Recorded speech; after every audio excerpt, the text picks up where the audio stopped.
కానీ ఇంకో సినిమా తీయడానికి డబ్బులు ఉంటే చాలా మనస్తత్వంతోనే చేశాను నేను. No regrets.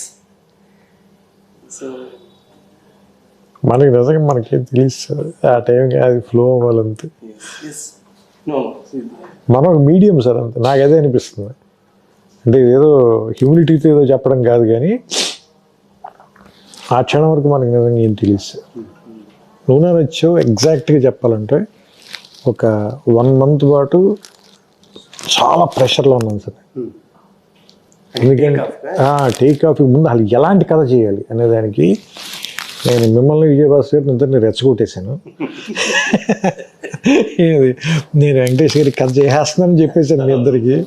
సరే మీరు మీ అనుభవం కొద్దీ పెద్ద ఎక్కువ ఆవేశపడకుండా సర్లే సినిమా ఎక్కువ ప్రెషర్ ఫీల్ అవ్వడానికి take your time and do it, let us see ఎలా జరిగితే అలా జరుగుతుంది అన్నట్టు చెప్పారు మీరు. ఎందుకంటే మీరు అసలు ఒక్కసారి కూడా ఫోన్ చేసి